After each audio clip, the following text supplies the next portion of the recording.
Hey y'all, so it's been a second. You know, I've been doing things, living life.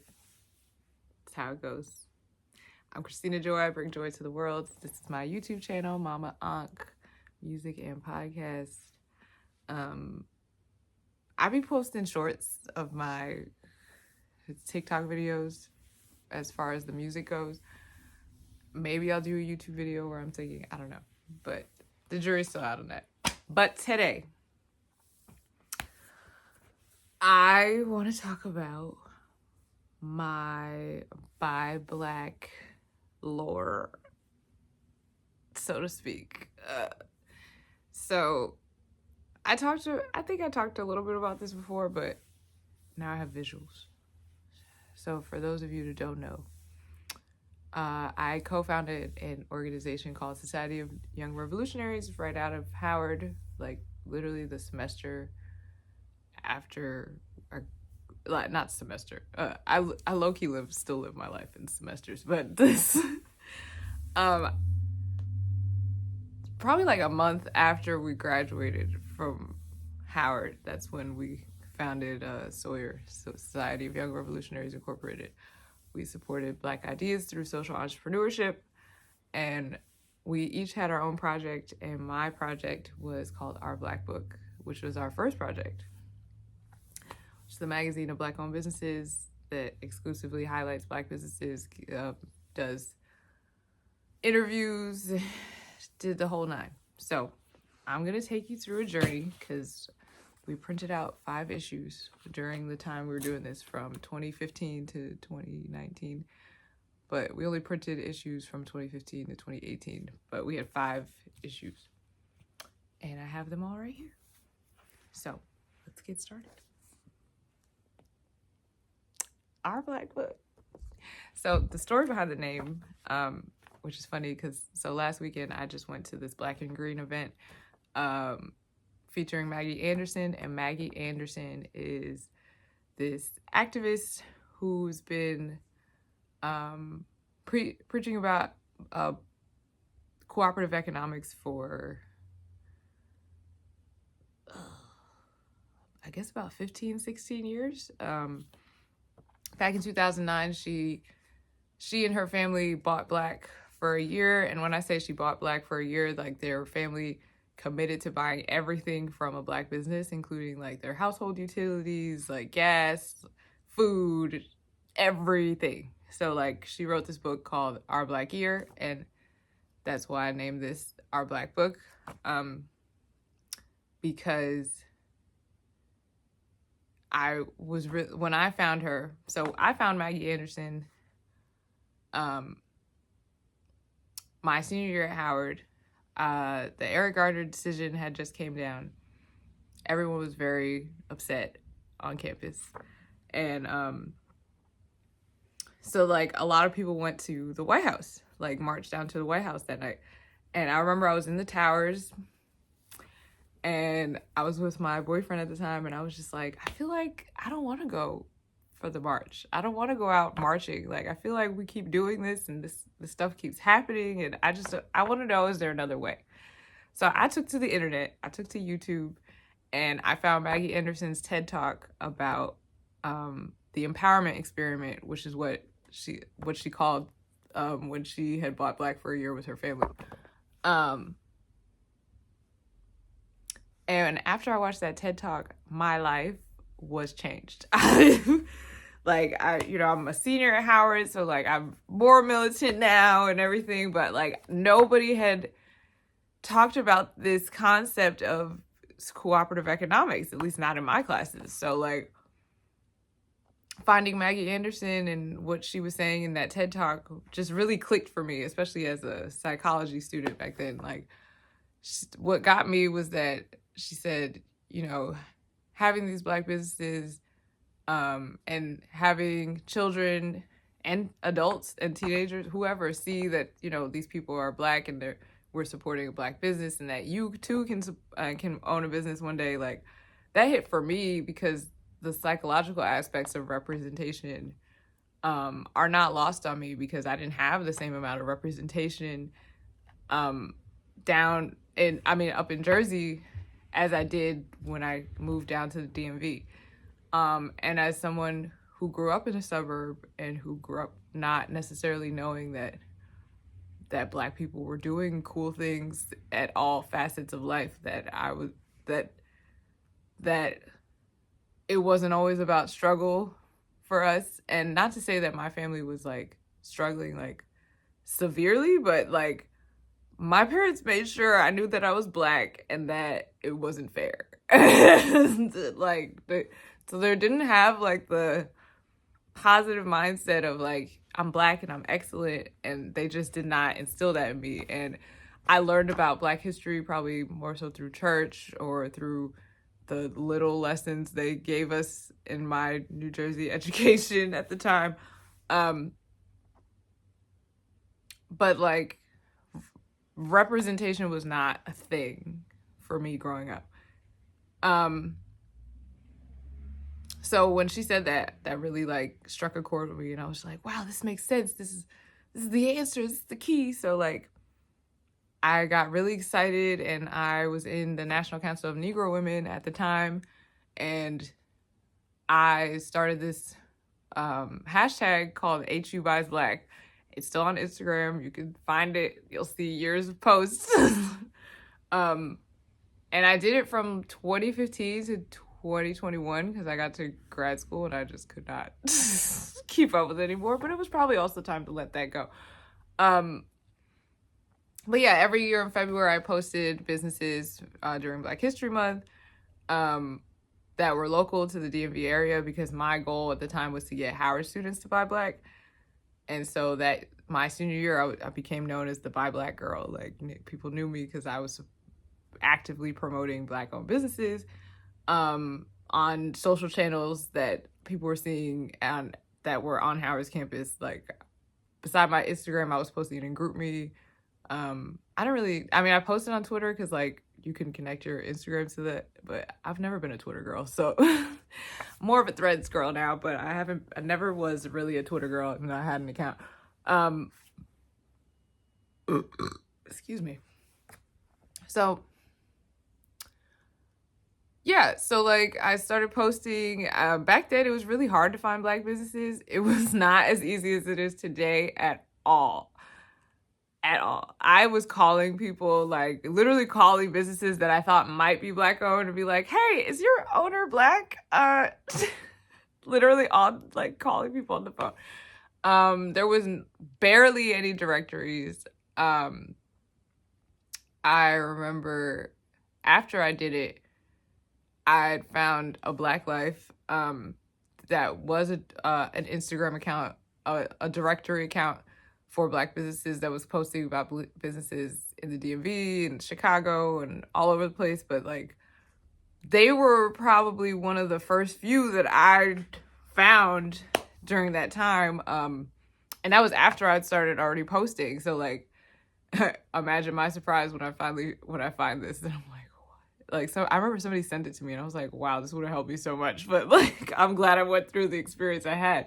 Because looking for Black businesses on your own without like the help of somebody else who's already looking for Black-owned businesses was really challenging. So yeah, so like, oh, hold on. So yeah, it was just challenging, as I was saying, but onward. These were the magazines that we did. So this is the first one. This is probably the one we printed the most of. This was 24 pages. So technically this isn't the first one. It's the first Our Black book, but it's not the first thing we printed in terms of this project. Like, the first one was actually the Black book, but like, we also, I don't even think we knew about the Black book, like the Black book that is very famous and edited by Toni Morrison. Like, I knew nothing about that, but I just called it that because unoriginal, whatever. Like, I just wanted it to be simple. But we changed it to Our Black book because I was trying to pay homage to Maggie Anderson. But yeah, that first one we printed at the iLab. If you know, you know. HU. We printed out like 500 or something. I don't know. Something like 500 of those. And passed them out on campus. And we had no metrics, no measures, nothing. Just we out here on vibes, giving out Black business coupons to people. Made it on Canva. Shout out to Canva. I've been on Canva since 2015. Okay. Like, yeah. So, but for this one, we had got this brother, I want to call him Chris. I think his name was Chris. He designed it for us. We had people send ads. We made some of the ads like in-house, meaning he made them, the guy that we hired to design the book. So yeah, the first issue, mostly ads, but still like some content in it. So, and a lot of these businesses are closed or they've changed names or locations or plenty of things. So yeah, our Black Book, right? Kepra's Raw Food and Juice Bar. It's not on 8th Street anymore. Now Kepra has a business called Cane and Coconut, which is on Georgia Ave. And so like, this was our little content page, you know.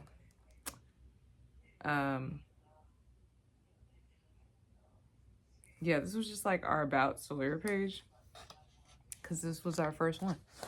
Let me read it, because I actually haven't read this in a long time. African Americans historically have been taught to be divided in every aspect of human life. In a racially divided nation, being divided amongst our race does nothing for our community, but worsen its conditions. Group economics is fervently practiced by every race in this country, save for African Americans. I definitely wrote this. So somewhere between getting our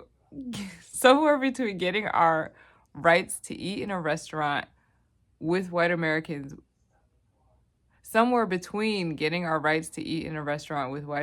we lost our will to own restaurants to feed African Americans. The Million Man March is one of the few times our people voluntarily unify on one accord. It is for this reason the Society of Young Revolutionaries decided to create a business directory of Black businesses in the nation's capital. So that as you enjoy your stay in what was once known as Chocolate City, you can even taste what unity feels like. Okay, girl, look at you. Our ideas, our hopes, our answers, our visions, our environment, our art, our diversity, our reality, our enterprise, our actions, our movement. We are a society of young revolutionaries, and this is our Black Book. The Society of Young Revolutionaries grew from a coalition of diverse Howard students who shared a common passion for the empowerment of the Black community. We believe in the power of Black ideas and the ability of the Black community to find our own answers to our own problems. As revolutionaries, our mission is to enhance the lives of Afro-Americans. We strive each day to make a better future for our family, our friends, our people, and we are committed. Contact us at sawyerinfo@gmail.com. Yo, this is tight. Like, low-key, we was on that. Yo, like, what? Mind you, like, so Sawyer started at Sankofa. Shout out to Sankofa, because a lot of things are birthed in Sankofa. We met right after the Charleston 9 happened, like that, probably like the same day we heard it happen, or maybe like a day after. Because, okay, this is like, there's still a backstory, right? Still some backstory. So I told you the Eric Gardner decision, but after that Eric Gardner decision, and I was on the Black business tip, other people had formed this group me, and I was in that group me too, of like, we were just kind of like a HBCU action forum, and we was all like really riled up about like, what can we do as young Black youth? And like, what do we do? Oh, I just hit my knee. And we made this group me. We were talking. We had different HBCU students in there at the time. We was really hype, and this was over winter break. But then school second semester senior year started, and everybody fell off because we were all like, oh yeah, these grades. Oh yeah, these. Oh yeah, we're trying to graduate. Oh yeah, life. Okay, we're Black, but yeah. So, we kind of like that group me had a lull. And so like after I graduated and then after Charleston 9 happened, we went back to that same group me and we're like, bro, I remember specifically me saying, what are we finna do? Because the Charleston 9 hit me hard as, you know, as someone who grew up heavily in the church, was in the church at least 3 times a week. Like, that the Charleston 9 really like hit me hard. I'm like, this white man came up in this church that they allowed him into, and you just shot up these people during their Bible study. I was like, whoo, child, that that really just perturbed me to no end. So I was like, what are we finna do? And we were like, I don't know, but we need to do something. And so we met up at Sankofa. We started having these meetings. We didn't call ourselves Sawyer for a while, because the Charleston 9 happened in June, and then I think the Black book we first printed in like August, or like September, because school had just started back up for Howard. Yeah, so by the time we did this, because somebody suggested that we do this because they saw what we did for the Howard students. Shout out to Rashid, who was in NBUF at the time, National Black United Front. And yeah, so like they were like, you know, the Million Man March is happening and all these Black people about to come to town, and you know, it'd be good if they had something to like, you know, reference like Black owned businesses, because, you know, like an influx of Black people are about to come to town and they're just about to go spend their money at Starbucks. So like, why not? Like, so we're like, yeah, why not? And so we put this together in a month. Okay, 24 pages, hitting the pavement, going door to door, asking people to pay for advertisements so that we could print this book. Printed like 3,000 copies, I think. Like I said, 24-page booklet. Shout out to the Howard University printing service, because I'm pretty sure they did this one too. Yeah, I started with them and ended with them. Quality paper, quality publication, right? So yeah, it was mostly ads, but we did have like poetry, like this is like a poem right here, different like art. It was very, we had a lot of aesthetics. We didn't know anything about typography and it being like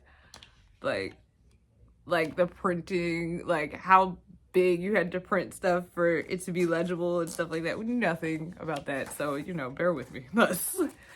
We had Wanda's, Best Cuts. Who is this? JC Lofton Taylor's. Now, all 3 of these businesses are still kicking. They're still here, so I'm actually grateful for that. But these businesses are definitely still on Georgia Avenue, 7th Street, and U Street. Yeah, shout out to them. The next page, who we got? Who is this? Oh, C. Allen's Signature. I don't know if C. Allen's Signature is still there. That's a salon too. We have Powell's Barbershop. What else we had? Chic, something. Latrista Harris. Oh, she was like a individual hairstylist. Then we had Hillman and Son Barbershop. Again, I'm not sure if all of these businesses are still here. I'm not 100% on that one. Yeah, this is another poem right here. You see the paper quality, like, I wasn't playing, okay? Something that we had throughout these were, because I mean, this is always good information, but like, you know, we were essentially, Sawyer was birthed out of the early iterations of the Black Lives Matter movement. And so we would have a Know Your Rights portion of each magazine, because everyone had contributed something that was of their interest, like of their importance to the magazine. And Darian had done a Know Your Rights course, so she would give us tips about police encounters. So like every issue we had the Know Your Rights piece in here, because that's important. Yeah, this is another poem. Like, this is so good. Pins and Needles is definitely not still there anymore. It's actually like, I think it's some food spot. Yeah, I think it's some food spot. And that's sad, because I wanted to get a tattoo there, but I never got one there. Did I get a piercing there? I think I did. I used to buy my belly button jewelry there, but I'd already got my belly button pierced by Top Dog, which was also another Black business. But I don't think Top Dog's there anymore. But I know Pins and Needles is not there. This was the brother that designed our the whole magazine for us. Like, Class. That was Class. King Class.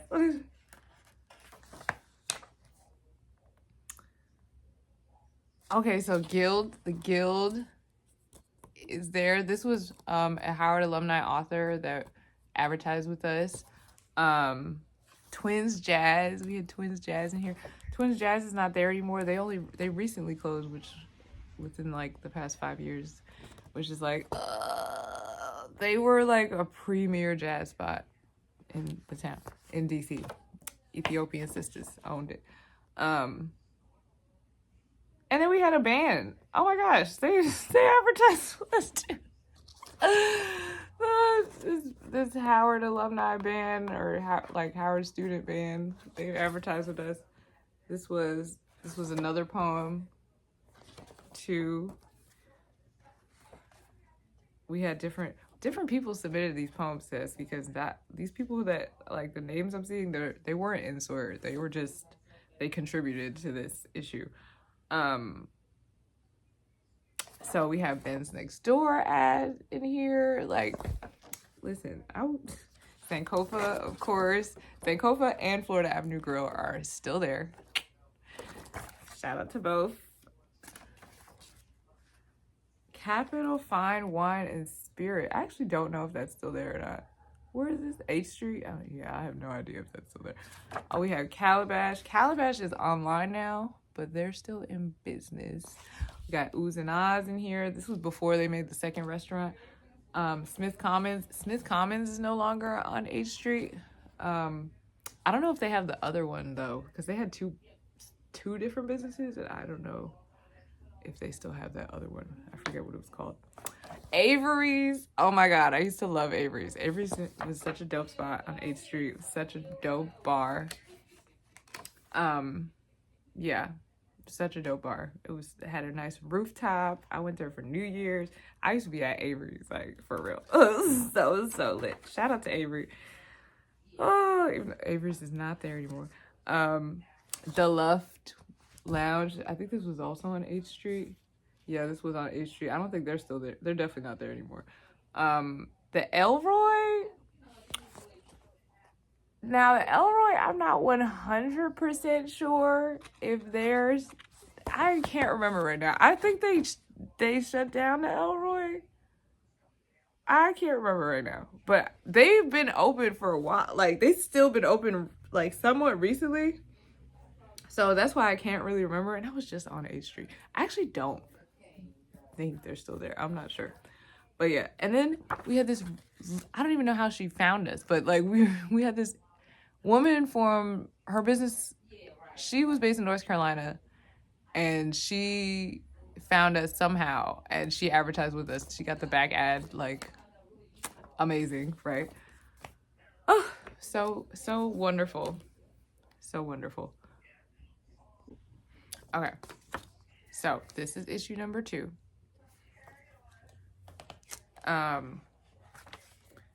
So I know this one came out October 2015. Now the exact times of the rest of these, that's a little elusive. When did this come out? I have no idea. Sometime in 2016, I think. Yeah, sometime in 2016. So yeah, this was the second one. We didn't have the same guy design that one. I think we just designed this one. Yeah, I'm pretty sure we did. So you can see it's a little design difference because this one was strictly a Canva issue that we did this all on Canva. What's it called? So yeah, this is where I start having like sections because I was like, I'm trying to make this more of a magazine than just like advertisements. So here's the health and beauty section. Look, using these photos. You see, I had to pay homage to the 2 Howard sisters that are sisters, Felicia and Debbie. Okay, this is a Howard alumni. He's still in business. This is Kepper Wellness, aka Brandon. This is eLife Restaurant. eLife is still in Capitol Heights. I don't think they still have the Tacoma Park location anymore. Nor do they. These were 2 Tacoma Park locations that I don't think they have anymore. Yeah, but the eLife in Capitol Heights is really dope, and the space has been renovated because they're in a new spot. This is Dr. Baruch. This is what I met Dr. Baruch.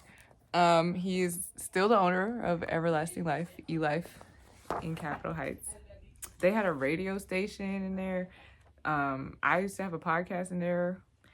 Yeah, like, this joint was lit, and one of my Howard friends helped like with the pictures on this one, so he took these pictures of Doc. Shout out to Malcolm Clark. So Sassy's and Best Cuz is still there. Obviously, we see repeat businesses because people was really like banging with us for a while. So Sassy's is still open. Best Cuz is still open, like I said before.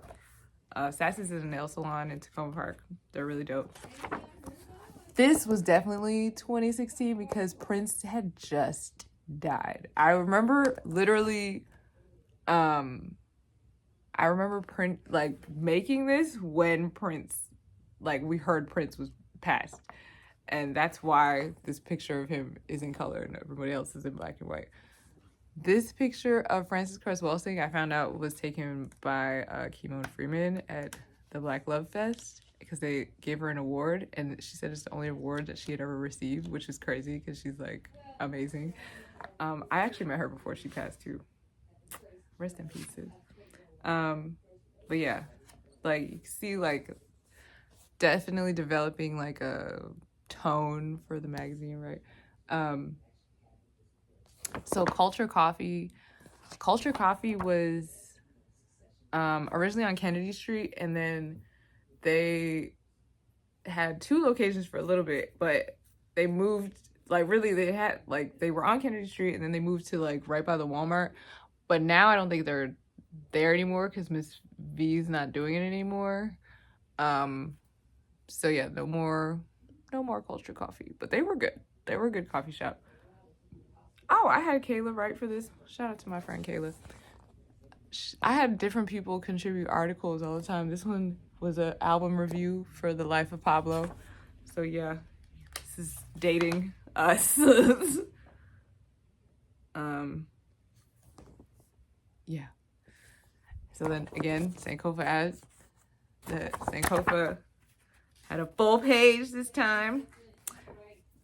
Yeah, this was definitely like 2016 because I started coming to the Art Center in 2016, I think.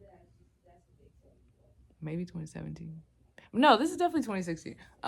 Yeah. So that was the Den Reading Room. They were in the Anacostia Art Center. There we see another like, I think this is like another section opener, or it's just like a, aesthetic ad type jump. Black History 366. It was a leap year. I remember doing that on purpose. So this issue, we interviewed, as you can see, like I said, strictly Canva. We didn't know anything about design. We were just out here on vibes. Chuck and Billy's Bison Lounge on right next door to Sankofa. They are the oldest Black-owned bar in DC. Chuck, we interviewed Chuck before he passed, so I feel like, oh my gosh, like Chuck only died like a few years ago, so this was well before he passed, but like yeah. So yeah, like I still know his son and stuff, but like I think the most I actually should read this part. Okay, Charles Chuck Gary is the owner of Chuck and Billy's Memphis Style Bar and Grill on 2718 Georgia Avenue Northwest. Originally located on 14th and Girard Street as Chuck's Jazzland. He acquired the business from the white owners after the death of Martin Luther King Jr. in 1968. Incited riots all over the nation's capital. The proprietors, more than unwelcomed in the neighborhood, had no choice but to sell to their former employee. After the 1968 riots, Chuck saw a need for leadership in his new home. Originally hailing from Memphis, Tennessee for over 45 years, Chuck has been serving DC's Black community as more than an entrepreneur. From starting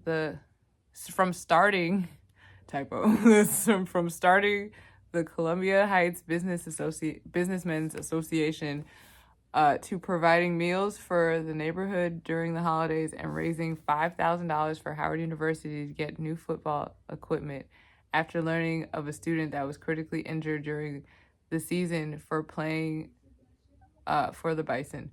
It's no wonder this man was honored with such titles as Mayor of 14th Street by his neighborhood peers, then by the Washington Post, and awarded for his heart of service by ABC 7 on Your Side news team, and was the only Black recipient of the 7 awarded throughout the city. Sawyer sat down and listened to Chuck impart some history about the city formerly known as Chocolate. Who am I? Oh.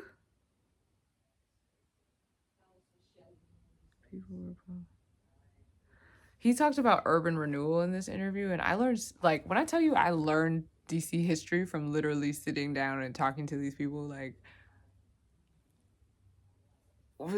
stuff that you just would not know about. Like, if you just look at DC, like the aesthetics on television, you wouldn't know anything about this stuff. Like, nothing. Absolutely nothing. Yeah. So this was our little Sawyer ad. There's JC Lofton again. They are Taylors. This time I did an interview with the owner of the Guild, who actually ended up being, who I found out later was my uncle's college roommate, which was so random. The universe is crazy. Crazy. The Guild is still there. The Guild, Mr. Wigington he does embroidery. He does like the embroidery for all the D9 stuff. So like he's making the jackets, he's making the totes, he's making everything that everyone's needing for probate season. He's like a one-stop shop. And so like because he's right across from Howard, like everybody goes to the Guild. to get their stuff during probate season. So like, I'm pretty sure Howard is keeping him in business, but also, you know, other places, obviously people know about him other than Howard students. So like, yeah, it's just, it's good for business that he's across the street from Howard, because he's right by Sankofa, on the same block as Sankofa and Chuck and Billy's. So again, we're trying to develop a voice here, living a Black life. So like, it was like each section was like supposed to be, this is what's in that section, like based off of like what the, you know, the title is. So like, you're trying to live your best Black life, you're going to Avery's. Going to Saturdays at Avery's Bar and Lounge. You eating at Jay's Steaks. I don't know if this brother's still in business. I doubt it. I don't think so. Rose's Deja Vu. They've changed their name, I'm pretty sure, but they're still there, and I'm pretty sure it's the same owners. I know they still Black, because yeah, they still be turned up. Okay, to my knowledge. Jerk at Night, that's a Howard alumni business. Mind you, oh yeah, they had just got their first location, I think. No, this was still when they had the food truck by the annex. This was still when they had the food truck. Yo, I like, this is Black business history right here. Okay. Again, the Elroy. Don't think they're there anymore. There was a great bar though. Then we had Capitol Hill Crab Cakes. They're not there anymore either. They were next door to the Anacostia Arts Center. Some bomb crab cakes, bomb crab fries. Oh my god, so good, so good. Smith Commons, again, they're not there anymore. Their claim to fame was that Obama had come there, you know.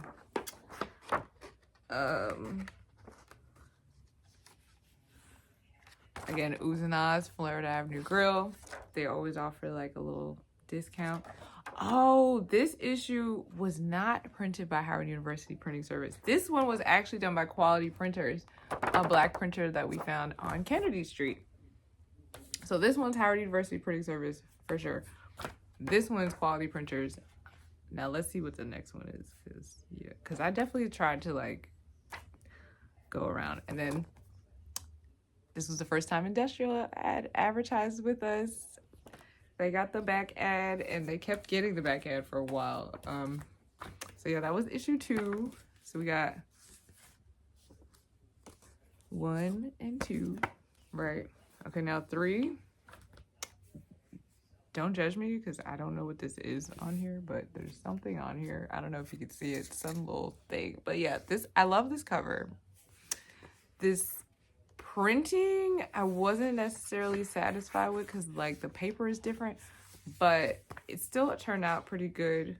Oh, so I think we did 2. Yeah, we must have did 2 in 2016, because this is definitely 2016, but this is Holiday Guide 2016. So this came out like, I'm pretty sure like December 2016. This came out sometime earlier in the year. Put out 2. Again, Kepra's Raw Food and Juice Bar. They're Cane and Coconut now. We had our Adrenaline here. They're no longer in business. They were in the Anacostia Arts Center.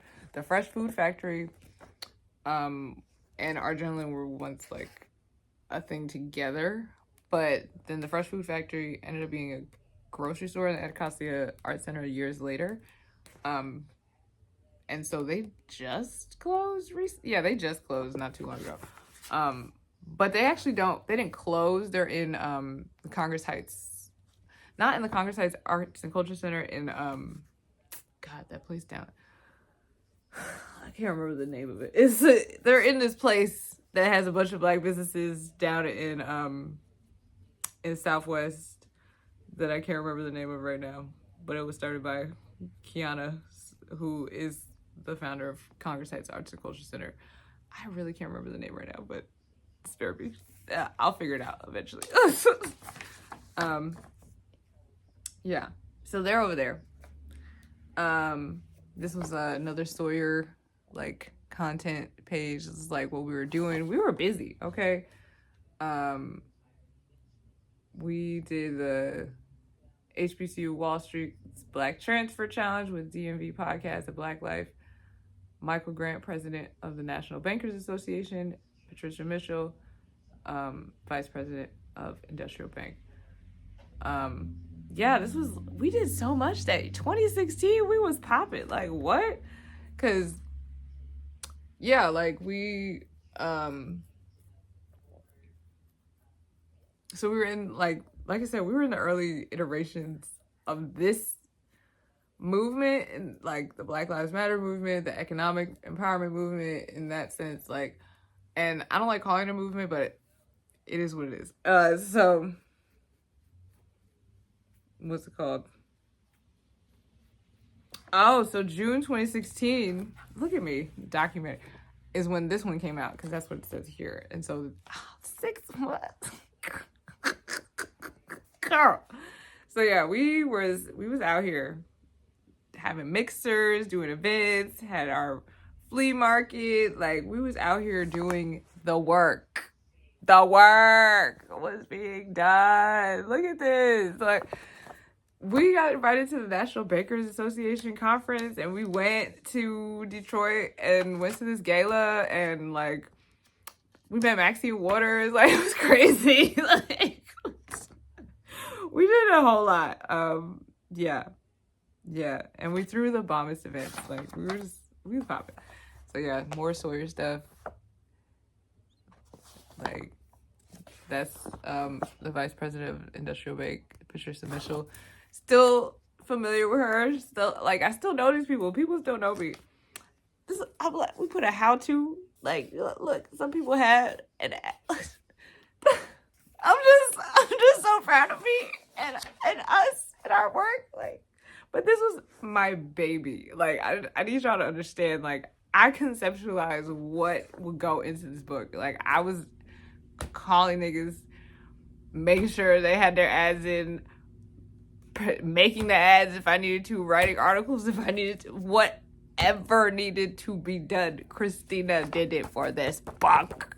Okay, like, reading. So yeah, like, A Black Life is still like a major part of my life back then.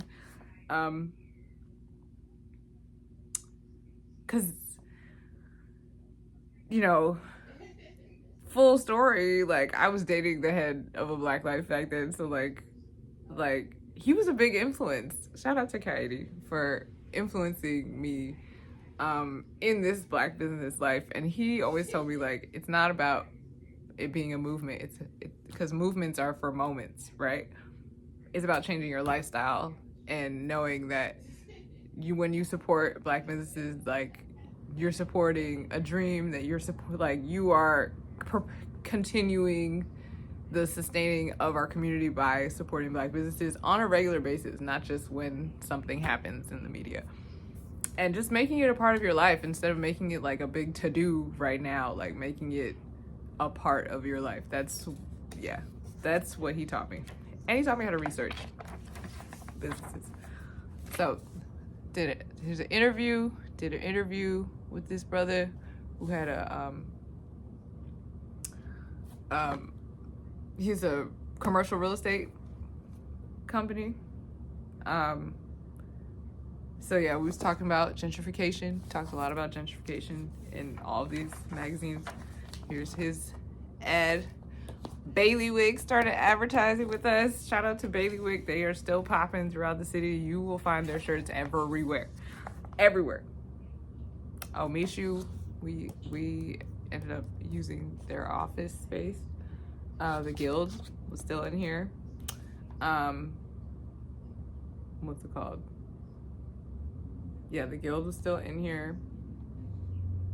We did an article about Kemper Wellness because they had a Black Girl Magic yoga class. And I remember I had given this issue to Angela Davis, and I had her sign one of mine. Oh, I don't know where that is. Man, that's crazy. Yeah, but I have a picture, so, you know, whatever. But, you know, like I'm a millennial. Autographs meant something. Like, I'm just saying. Like, so yeah.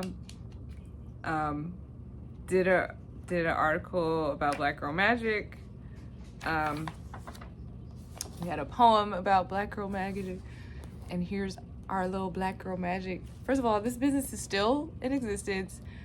These two little girls are grown as hell now. They're not grown, but they grown. They grown. Like, oh my God. Yeah. So yeah, this had expired after a month.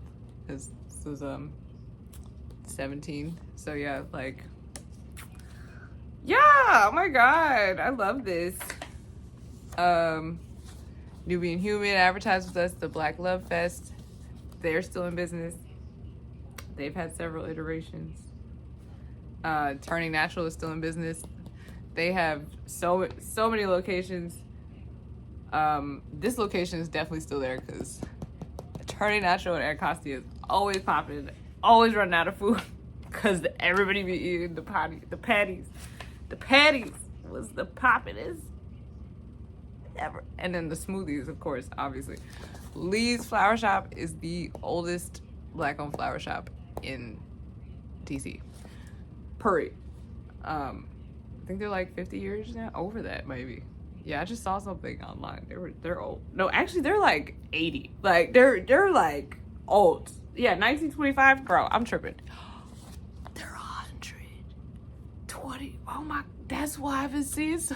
I'm tripping. 1925, 100 years old, y'all. Wow, that's great. Like 100-year-old business. Amazing. So then my optician, she was in here. She's not, she doesn't have a shop anymore. But she's in, so like her family has started this optical business, and so like she got in the family business and then she brought it to DC, DMV area. But you know, pandemic kind of wiped out a lot of businesses and the rents got real hard to pay. So she's not there anymore. She was on U Street, but she's still in business in general. DC Conscious Cafe, they had a lot of issues with like staying open. We had an event there. It was amazing. They had an upstairs and a downstairs. It was really nice. It was on A Street. And I think they had owned the space, but they were having issues with like the city. I remember them telling us about that. So yeah, this was like a article by them. Again, Sankofa's #1 supporter over here, okay? Culture Coffee, the Palmore Group. This was a brother who, he did business consulting. He also had done, like, he was one of the owners for Culture Coffee at that time. We had an article right here. Now we start adding like self-care to the magazine aesthetic. So this is the first time I think I had health and beauty in the other way, so I changed the name. Yeah. Spa on the Hill. I think Spa on the Hill is still there. They're definitely still in business because, yeah. Paramount Dental. This was my dentist. Isn't he fine? But you know, he murdered, so but you know, he fine. Anyway, so yeah, this was my dentist for a while. Shout out to Paramount Dental up in Tacoma Park. They are lit. Very nice office. Again, eLife out here supporting Kepler Wellness, out here supporting Howard alumni, looking out. Florida Avenue Grill, Oohs and Ahs. Then we added Caribbean Citations. Oh, such good Jamaican food. This brother can cook his ass off. And he had several businesses, several iterations of this business over the years. He had a very interesting story, and they were on MLK for a while. They had closed that one, and it's still closed, which is so dumb. Unless I might have heard no, I don't know if they're back in there. I don't think so. But yeah, like they basically closed them because the owner of the building, this old white man, wanted to like sell it for like $1 million, but like he didn't have any buyers, so he just kicked them out. Like, didn't allow them to renew their lease because he wanted to get some more money. Mind you, that building was empty for years, and I'm pretty sure it's still empty, like just sitting there. They could have been used, but they just doesn't make any sense. So yeah, that's more on like gentrification stuff. You learned a lot just by talking to business owners. You learn a lot about what's going on in the city. So this section is A Night on the Town. I think this replaced Living a Black Life. So then here's the Elroy again. They were really big supporters. Again, Smith Commons. Pretty much had all of the H Street bars locked on this pins and needles again. Halftime was on H Street too. I don't think they might still be there. I'm not sure. But I don't go to bars like that anymore. So it's, it's whatever. Avery's again. And then of course the police encounters. We had that in here. Again, like aesthetic messaging, had to have Brother Malcolm. Like I got on my sweater right here. Yep. Oh, Jama Box. They were like one of the first Black-owned subscription boxes that I ever encountered. And they had like all this cool stuff. They really I feel like they really pioneered that because they were the only ones that I knew about back then. Then we started getting We Act Radio. We Act Radio is co-founded by Kimon Freeman. They tell the truth on the radio. Kimon Freeman is also running for Congress. Or no, he did run for Congress, but he didn't win. But yeah, he ran, and he ran a good run. Shout out to Kimon, he's dope. Capitol Hill Crab Cakes again. They had that. And then, this time we had HBCU Wall Street. So we didn't have industrial this time, but they ended up being in 3 out of 5 issues. So here's issue 4. This one probably came out in this one probably came out in 2017. If that one came out the end of 2016 though. So this copy, I don't think is the final copy because the page is off, and I typically have the inside cover ad right here. So there's no way this was the final copy, but I have this version available to me right now. Let me see if this, yeah, I have this version available to me right now, so this is the one I'm gonna use. But yeah, typically this ad would be right here, as you've seen. I don't even know who this is. Sometimes we would get really random people that were like, yeah, I want to advertise with you. We're like, oh my gosh, great. Yeah, so my optician back again. This is our Sawyer page. This is how you get an ad, table of contents. Our contributors page. So this one by far had the best photography, period. We had this amazing photographer. You can find him on Instagram. He does celebrity photography. Antoine Maxwell.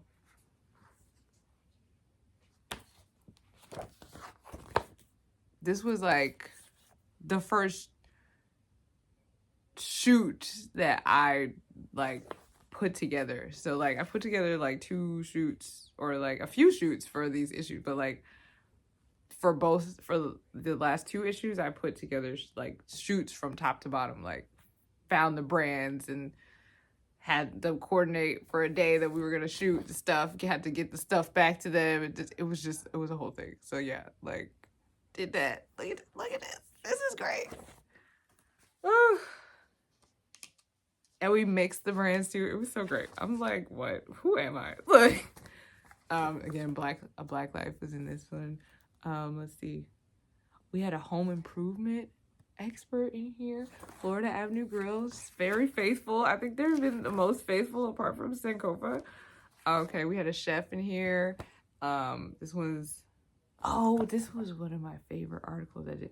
So I noticed that the owners of Avery's, Capitol Hill Crab Cakes, Elroy, they were all friends, and that they grew up together in DC. Oh, and Spawn the Hill. One of the owners of Spawn the Hill was also a part of this. So we did an interview with them, and it was really dope. I just had this video and everything, but the video quality was so So I don't think we put out like a piece of the video, but we didn't put out like the whole video. And that interview was really dope. I was like, but I still got this in here.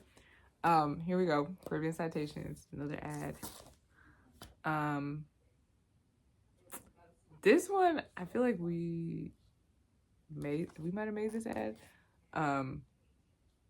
This one I did an interview with the owner of Adrenaline at the time. It was about being a Ward 8 business. This is one of my friends' businesses at the time. Steph still has a self-care section. What was this other section? This was How to Live a Black Life. So like you see I'm like still have the similar sections over the time, but I might have changed the name because I can't. Sometimes I'm just indecisive. So yeah, like self-care. So we had an athleisure shop, Glamourina. I think they're still selling athleisure. I'm not 100% sure. Again, like I said, Honey Bunny still in business. Calabash still in business, but online. Had an interview with Dr. Sunyata in here. I used to work for her for like a week. Yeah, Calabash. What else? Okay, yeah, again, Kepra Wellness. We had Kepra the raw food juice bar, but then we also had Kepra Wellness for the yoga. What else? Okay, like this sister was in the area and she had a hair business, like a hair product business. So yeah, we had her in there. So, like I said, Antoine Maxwell was our photographer, and his wife is I guess she called it something different back then. This was B Young Couture, but it's her brand is now MBM Swim. So if you find her on Instagram, that's MBM Swim, and she's like really popping like now, like a lot, especially after the pandemic, like her bathing suits really took off and people found her business, and she's been featured in a lot of magazines. But yeah, so yeah, I could definitely tell this was like a prototype issue because these two pages were next to each other because they were the center ad. But yeah, like again, Antoine Maxwell was the person that did the photography. This is his wife's business. Wow, I had it before it was MBM Swim. Okay, kill me. eLife again. We had an article on African alchemy against the self-care section. Ivy's Tea Co. She changed her name, but she's still in business. I can't remember the name she changed it to now, but she's still selling tea. She's out here, trap tea business. She got all this cool stuff now. Arts and activism. Very big on the arts throughout this whole, I mean, this is like a whole art project, but like the whole theming of this magazine like was very emphasizing of like Black art and stuff. Yeah, this shoot is by far my favorite of all the like I think like the photography in this magazine makes it the best. Like the quality of the photography makes it the best, but like the last issue is still my favorite because of like the concept that I had carried out. So yeah, we had this illustrator. She advertised with us. She was also, I think she's a classmate of mine. And Culture Coffee again. Oh yeah, so Morgan had helped us do this one. Black Creators Matter. She had that. Distinctly Creative is her company. Oh, we had the East of the River Jazz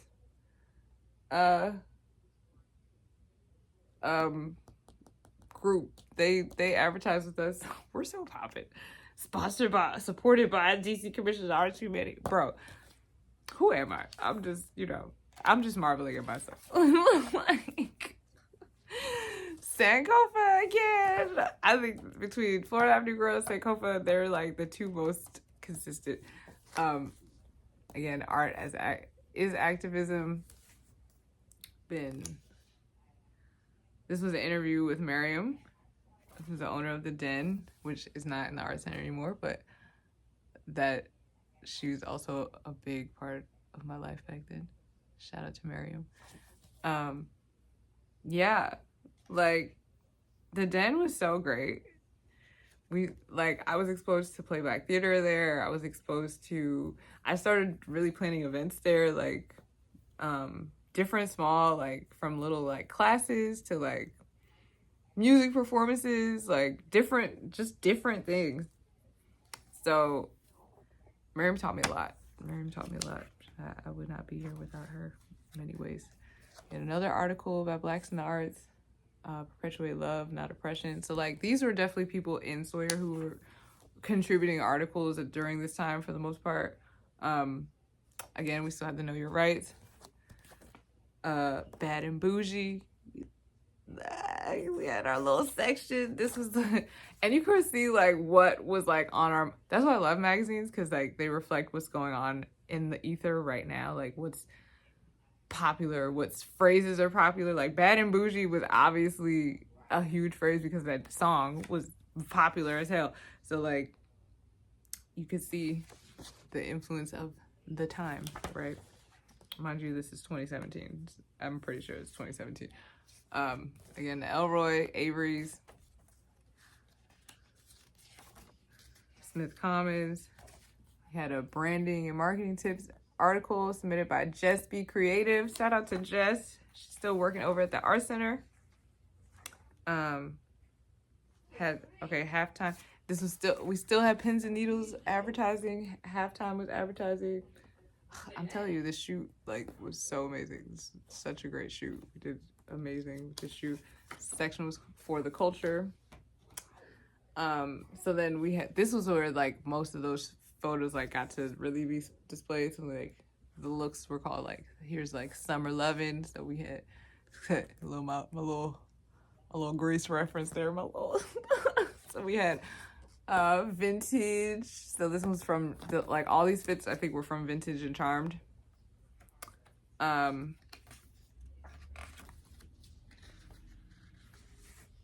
Then we had our high fashion. Shout out to Sarita C Fashion, because I'm pretty sure all of these outfits were from her. And then we styled them with like other stuff, but like the main fits, apart from the bathing suits, because that's MBM Swim. That was Sarita. So yeah. Obioma, my Obioma, they had a nice Ankara business. Flex Accessories, he helped style this shoot. This was such a great shoot. Like I said, I love this shoot so much.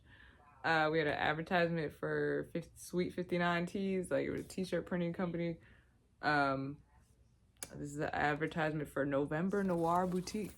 I don't even remember where this is, where it was, whatever. They must have been online. Yeah. A Shiki Shop by my classmate Cameron Clarkson. Yeah. Yeah, one of the first businesses I worked with.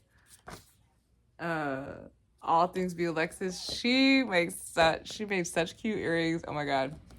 I think she's still in business. I haven't seen her in a while, but I think she's still in business because she really made nice stuff. This is Al Kumar's jewelry business. She retails jewelry. Again, Capitol Hill crab cakes. And like I said, this was a prototype, so like this was not what people got. But because this ad would have been on the back. Yeah, so it's like off by like a page, like it's shifted. But yeah. So again, Industrial Bank advertising. Really cool, right? So that's 4 issues so far, right? And now here's my favorite, the last issue that we put out. It's a family business that like first time we like really have stuff on the front, because like I mean, other than our Black Book, we never put anything else on the front for real, like in the Society of Young Revolutionaries, like stuff like that. Like so like this made it feel like the most magazine-y, and then like, you know, like his head being in front of the words like this. I was so geeked on it, because this, mind you, they have 2 more children at least now. So this is like a whole thing, right? Like, yeah. So let's go through this. So the whole premise behind this magazine was to highlight family businesses, like Black families that included their children in their business, or wanted to include their children in their business in the future. So here we go. Here's an ad for the Madison House. Again, my optician, black and white look. Here's our Sawyer page. And then this time I gave an editor's note, which is the first and only time I did this, obviously. Like, we just went through all these, but look, I was feeling myself, okay? I did my little shoot. I'm like, oh, you know, it's cool. And I had, like, the product placement of the other issue in here. I was like, I was really feeling it, you know? And I love this shoot, too. So, like, yeah, because the whole theme was family. So, okay, this time we had, like, a directory in here. Just like different businesses. Again, we still doing the section. So like, here we go, lifestyle section. And this one was also like big on farming in this issue, because I interviewed some farmers.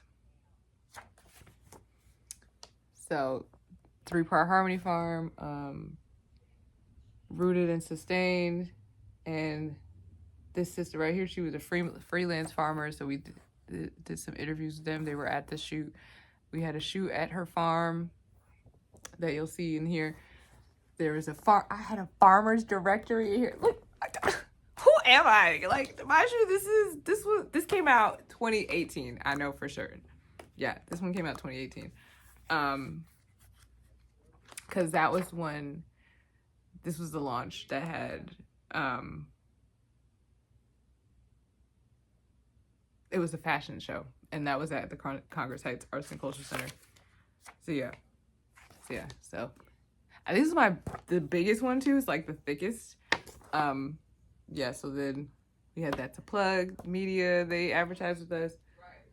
He also owned a landscaping business, so that's landscaping business. This was from the farm shoot. So like, this is where we start putting more of our aesthetic in throughout the whole. Like, I mean, we did that before, but like, this was like, if I didn't have an ad, then I would just put like our own ads in here, right? So then here's the Waddies. It was a gift shop on U Street. They just closed, which is so sad. Ugh, I love Zawadi's. So it's so beautiful, and they have all this cool stuff. It was like a home goods type store, but like African imported items. Very, very chic, very grown adult living in a wonderful house vibes. And so I didn't really have much money to spend in here, but I loved going in here. Yeah, so this was the advertisement we did. Well, this was from a photo shoot we did at the farm. Start having more like, you know, more magazine-y stuff, right?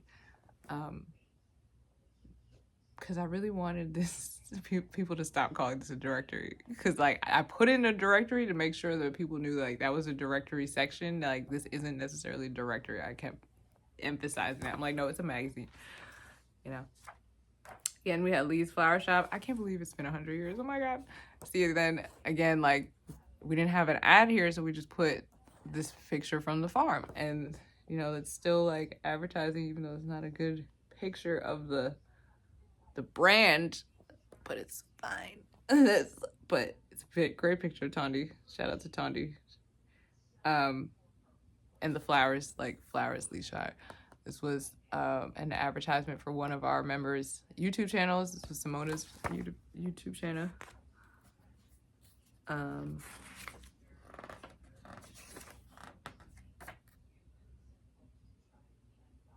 Oh yeah, this was like a radio show. And then, oh, this is an article about being Black and vegan that one of our members had did with somebody who was vegan. And then we had another ad from Caribbean Citations. Still had their self-care section, so I kept self-care. This shoot I really loved, even though it was too dark, but I loved the concept. Like, it was so cute. You know, like we really like picturing self-care here. We had a brother in a face mask getting his hair done. Like, you see, like, breaking barriers here. And then this is a yoga a yoga article from D. And then right after that we have tea blends. It's from different Black businesses. Oh, we had nail advertisements. So Pretty Polished Nail Bar. I'm not sure if they're still there or not. This is a nail polish company. This was a nail salon. So I went here. I liked this place. They were dope. They were small. And Dawn, she had like body butters and like she just had the smell goods and the butters and the candles and the sprays. Like she had nice little smell goods.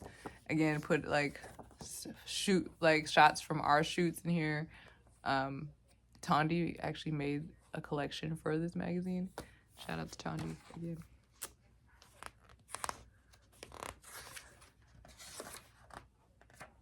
There's her article with Tondi right here. And again, we see like the product placement of having the other issue in this issue. And I like, you know, I like the subliminals. Okay, Honey Bunny, like I said, still there. This article was like, when I put this online, because we had a website, or I had the website after I had left Sawyer. But we had pretty much ended by then anyway. But yeah, like on the website, this article did very well. Like people were really clicking on this article for real, for real. What's it called? So this is like the opening section for like the family interviews. So we did a shoot with all of them. Everyone got like pictures for their interview. I had interviewed Derek and Ramonda before I ever worked for them. They actually hired me because of this magazine. So we had Grindstone advertising in here. The Grindstone is still in business. They moved up to Adams Morgan. Yeah, but they used to be by the Howard Theater.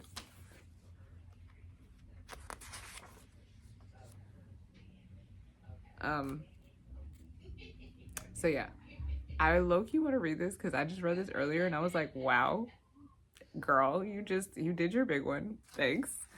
So yeah. Okay, so this is the opener to the family section. I didn't have like, I don't know why I didn't have like a title or somewhere. I don't know. I just didn't. It's safe to say when we think of families and business, the common narrative is that the children of business owners are expected to carry on in the business their parents started. As we interviewed these families, we were excited to discover that is not what they all desired. Most of these parents simply wanted their children to pick up on the skills and knowledge you gain from being an entrepreneur early in life so that their paths, whatever they may be, are that much easier. Some parents simply made their children the business owners out the gate so that their norm is never to seek employment but to be an employer. A major part of this interview focused on the narrative differences between African Americans and African immigrants in business. Unfortunately, we were unable to interview an African immigrant family business in time for this edition. However, the prevailing opinion among all of our interviewed families, especially the children that gave answers, is that we need to work together in spite of our differences. There's something we can all learn from one another. If we seek to change our narratives in this country, this is one of the major steps we need to take in order to achieve success and unity. As you read these interviews, think about how you want your children to grow. Think about the impact you will have on their narrative by having them own a business or even just watching you or someone close to you operate a business. Think about them not growing up with a stereotyped view of their African immigrant counterparts. Now more than ever, we need to change our narrative. Often, we focus our attention on changing our narrative in the public scope. Though the narratives in our homes are exponentially more important, think about how your life may be different had your parents made you a business owner at the age of 3. What do you think would be different about your life and the lives of your children? It's never too late to change your narrative. Though we cannot change the past, we can change the future and impact others, whether they be your children or someone else's, with the way we live and set a new example. Here's a glimpse of what it can all be like. So that leads into the first interview was with Derek and Ramunda of Mahogany Books. Then the Byers, who made their children the owners of Honey Bunny, but they also have their own business, another business as well, that their father operates called Near Delivery. But it's all in the family. And then the Freemans, so Kimon obviously owning We Act Radio, and that was his son Kepra, who was so small back then and is so grown right now. My goodness, he's a whole teenager. Kalima and her mother Kalima, who she had this business called Dinkra Styles. She centered like African concepts into like her crafts that she would make, like little keychains and different stuff like that. Notebooks, like various little trinket stuff. I loved it. So cute. She was adorable. The Copelands, that is Kepra Wellness, that Brandon is the facilitator of Kepra Wellness, but his family was right there. His son knows how to do yoga. You be seeing his son do yoga. Okay. But like I said, they have like 4 kids now. And so obviously their business is going just fine. This is this is Dr. Baruch from eLife, and one of his daughters, he has 3 daughters and 1 son. So they were interviewed together for this. And then look, the art by Trey Wilkes. Cause this is like what we talk about, this issue, the Black family. Just look at that.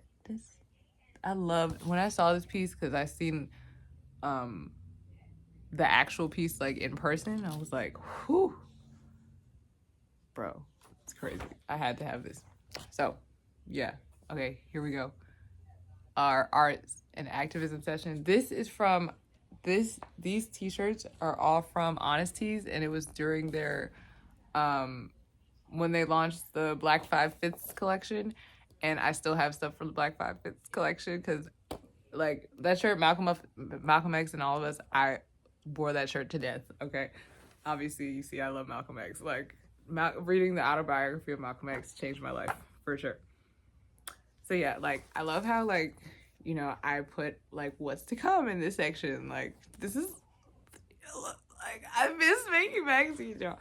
So and like the quote choices here, the political core of any movement for freedom in the society has to have the political imperative to protect free speech. That's Bell Hooks. Shout out to our now ancestor, Bell Hooks. Shawnery again. She advertised with us a few times. I think like at least 3-4 times. You saw. That's it. So you tell me. We had the Prince George's African American Museum and Cultural Center advertising here. Like, who am I? Girl. We had an Artivism article. Yeah. So dope. Like, it was crazy. Like, there's an Artivism group now at Howard, or they started by 2 Howard students / I guess they're like alum now. Yeah. Josh and Isaac, and I was just like, like this, everything just flows through the ether. And I mean, I'm sure like we're not the first to come up with Artivism, obviously, but it's just like the collective be on the same wave, and so it's just like their group is like a Sawyer type group, and it's just I love it. So yeah, we had Jalil write this. Harambe Books and Artworks. They're in Virginia. I've literally never seen them open like ever, but they hold this big book festival like every year. So I think they're still open. I'm not 100% sure, but every time I've tried to attempt to go there, they've not been open. So there's that. But they're in Virginia. Yeah. This sister, she had a PA company, like the what's that called? You know, like people who help with like production assistant. Oh, duh. Production assistant staffing agency. This sister's named Khadijah. She's so dope. She's from England. She really has a British accent. Like she's Nigerian. She's so dope. I don't know where she is now. She was in Anacostia, but yeah, I don't know where she is now. Right now. Oh, I think she's somewhere out in Maryland, actually. Possibly. I don't know. But yeah. It was Mahogany Books. Obviously, they still advertised in here. I think this was the first one they advertised in. Yeah, this is the first one because I found them at this time because they opened the store in like late 2017, and I was working on this one when they had opened the store, and in the Anacostia Art Center. And then I was hired there in 2018 when this came out, like probably right after this came out, actually. Yeah. So yeah. 8 reasons to read The Hate U Give. First of all, so like I started working at Kramer's in 2017, and The Hate U Give was the book that got me back into like reading for fun and reading like YA, because YA is my favorite genre since I was in 3rd grade. So like I love YA, but like the YA I was reading back then was all by white women. All of it, just every last bit. And shout out to those white women, they held me down. You know, Meg Cabot, she was holding it down. I was reading down Meg Cabot. Okay, you couldn't tell me nothing. She wrote The Princess Diaries, like that's my favorite movie. Like, get down here. Loved Meg Cabot. Okay. But yeah, so like when I started working at Kramer's, I fell in love with The Hate U Give by Angie Thomas. I've met her now a couple times. She's really sweet. So I wrote this article about it, and I was really proud of this article because like it was my first little listicle, and what's it called? And I like designed this page. Like I did this part. Like I took the pictures from Libro FM, but like I like made sure like you could see it on both pages. Like I was too geek because like I'm not a graphic designer. Like I just be doing this because I love it.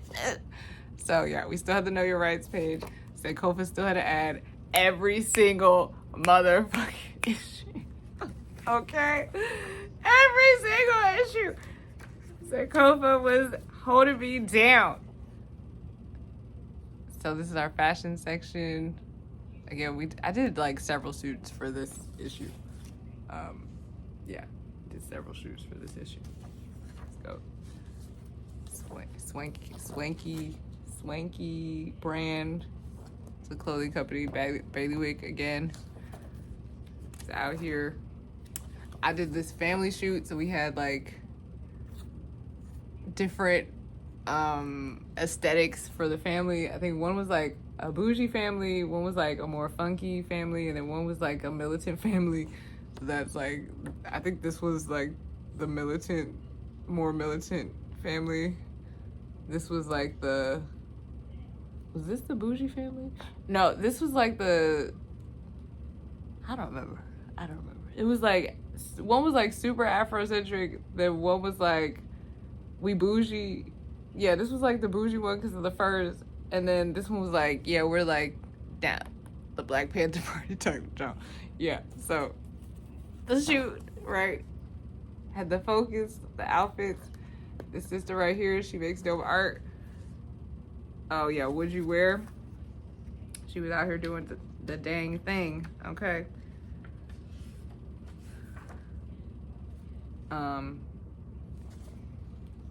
So Mayat Care was Tandi's business, and she made like the slumber party stuff for this issue, like the self-care stuff. those pajamas that they were wearing.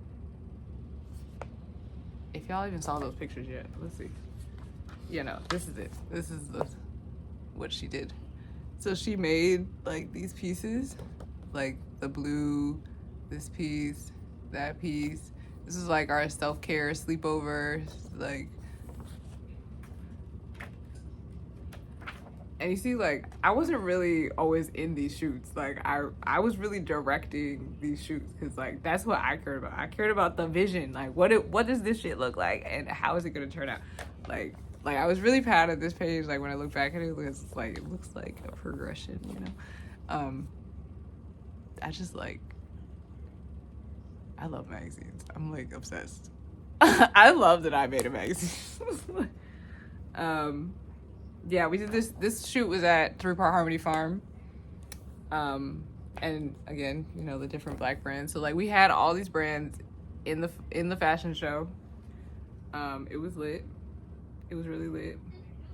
Put the brands right here. So like, and we were doing more of our content, and this was like probably the most, like between the last 2 issues, like we had the most of like our content that we created versus like just advertisements or like what people submitted, like stuff like that. So yeah, like even these ads we made from like our like photo shoots, right? Because I was really big on like making it like making real stuff for people like this. And this was our photographer for this issue, so we had really good photography this issue as well. Yeah, like obviously you can see we had some photos. So we made an ad for Anacostia vodka. Yeah. What's it called? Again, Industrial Bank. And that's that. So yeah, let's see. Let's put them in order.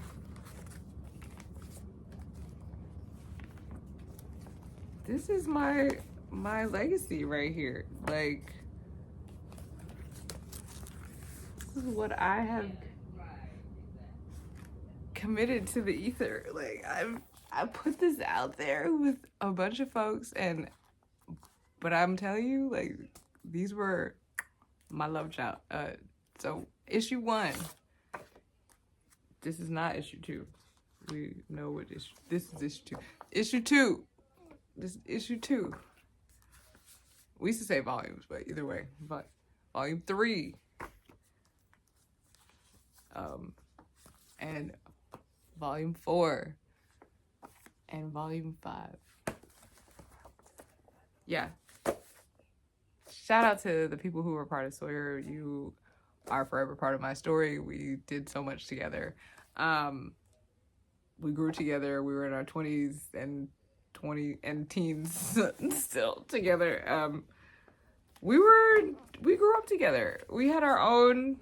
We was like the little Black Panthers out here. We wasn't playing. And I'm proud of us. I'm proud of what we did. I'm proud of what we contributed to the community. Yeah, so like that's a lot about me in magazine form. That's like my contribution to the buying Black movement.